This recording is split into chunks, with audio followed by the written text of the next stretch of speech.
Hello everyone, TKC here, the Kaijudo channel, with the deck profile that I promised in another video. It is pretty much a fire, light, water, tempo-ish kind of deck. I really don't know how to describe it. It's kind of like aggro control in a way. I have tested it quite a bit. It does pretty well against other aggro decks, but as far as control goes, I think it might need a bit of work. Not really sure exactly. But overall, I like this deck. It was a pretty interesting idea that I kind of spawned off of a Denver Kaijudo deck. And then I noticed that the deck was actually popping up in a lot of other places as well. And it's very creepy. But anyways, we're going to go ahead and go straight to the deck. So the first card is 3 Sunstalk Seed. It's just really nice to have a turn 2 blocker to stop the rush decks. And it's very nice because it has the skirmisher ability, so you could actually go ahead and tap and kill things. And that's where this guy comes in, 3 Sunshock. I think this is kind of overkill. I mean, this will probably be phased out quite a bit once Stormspark Blast hits base set, but overall it's a very cheap shield blast, and late game you can just play these, tap stuff that are in your way or you want to get rid of, and then just go in with your big creatures. It's very nice to have. It's really good early on as well. I mean, you could have turn 2 this guy, turn 3 tap something, kill it. You could do a lot of different things, so Sunshock's pretty cool. I have 2 Ice Blades. I don't know what to say. I mean, I thought this card would be really good, but I don't think it's that great. I don't know, I just never seem to make good use of it. It's kind of hard to fit room in this deck. There's not that many water cards in here. I believe there's either 11 or 12 in a 46 card deck. So switching these for other water cards is probably the best thing. But I can't really find any room, so I definitely need help with this card. I don't know if I want to keep it. But I just liked it for the cheap removal and for another Shield Blast. I'm only running 2 Calm Missile, and I think this was a mistake. I went against Vexicus. His deck was like all-out blockers, and I just couldn't do anything. And I think 3 would have been so much better for me. I just couldn't find room for it, and I figured that not every deck is going to have blockers all the time, so it would end up being dead draws.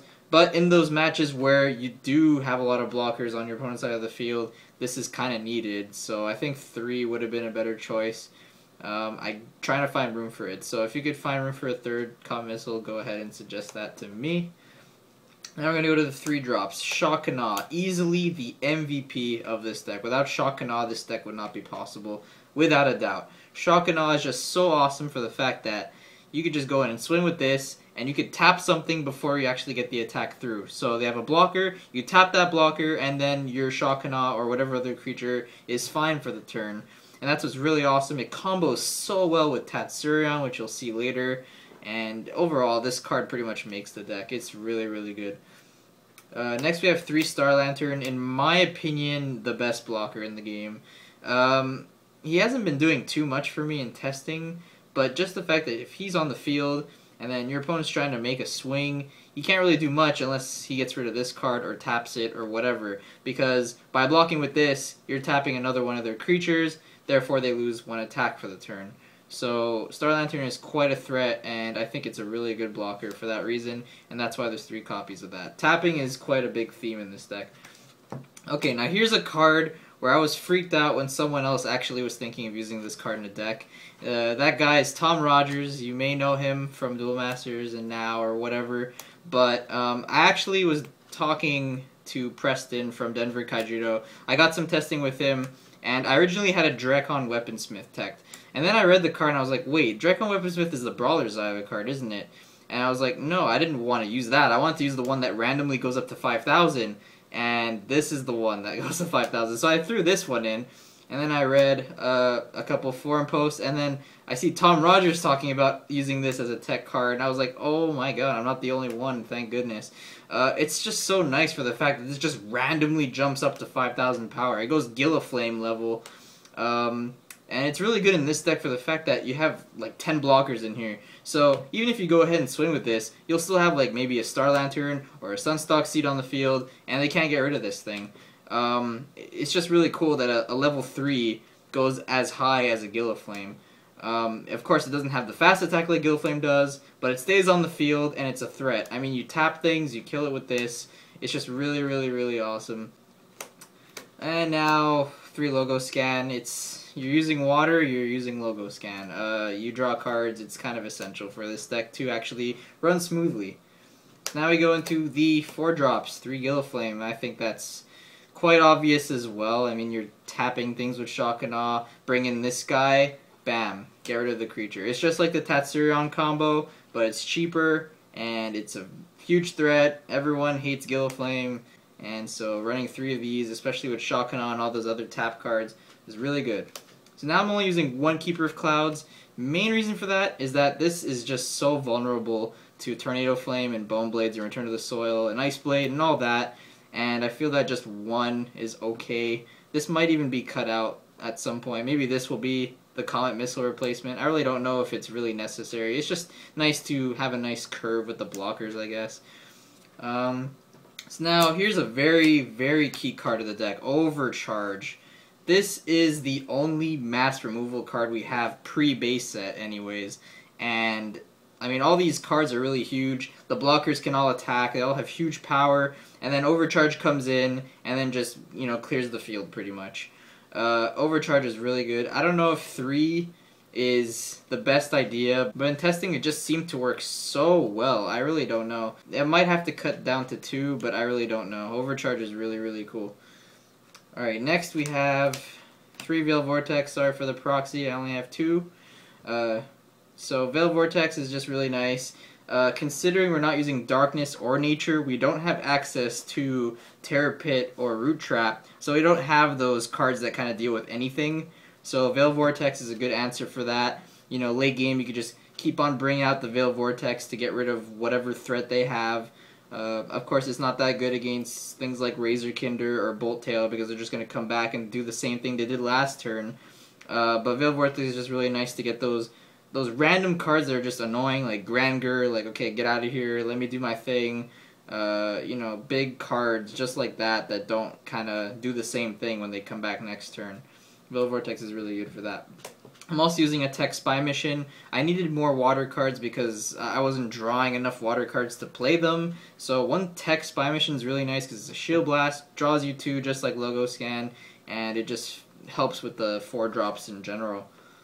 So now we're going to go to the 5 drops. 2 Keeper of Twilights, definitely the better blocker to use in this deck. Level 5 gets over Bone Blades. 6,000 gets over Tornado Flame.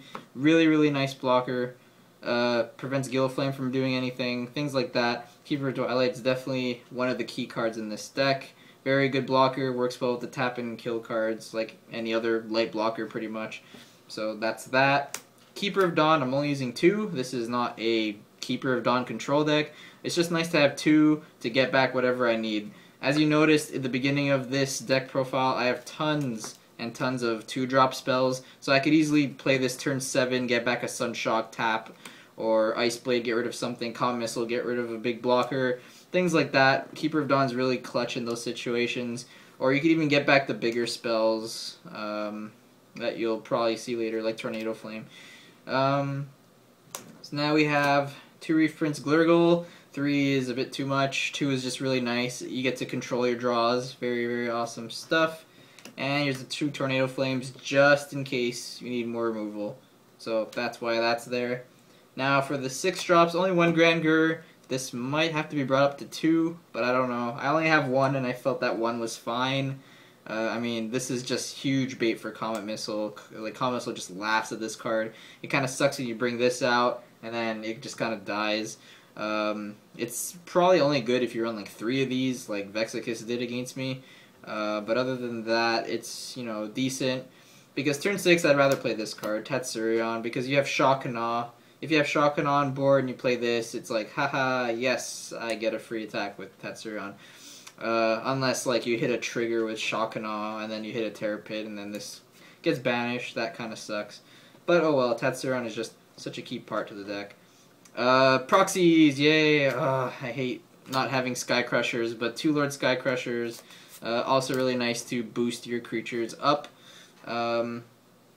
just to get over those creatures and get over blockers and stuff. That's why that's there. And lastly, the two Bolt Tail Dragons, which is supposed to be Twin Cannon. Well, this is Kaijudo's Twin Cannon, pretty much.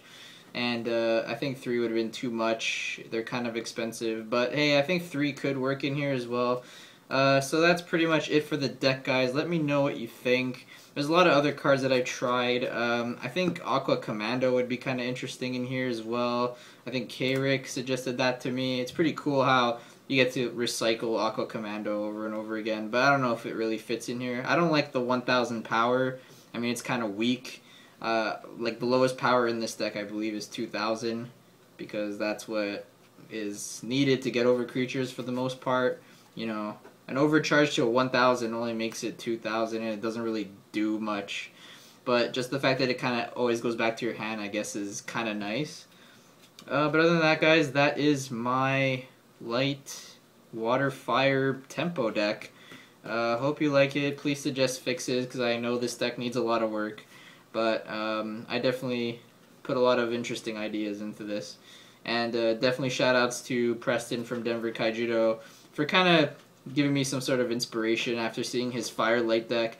And then I said, hey, let me kind of make my own kind of version, and then I fit water in, because I was like, oh, water fits so well in this combination, and this is what I got out of it. So yeah, guys, this is TKC here. Thank you very much for watching, guys. See you later.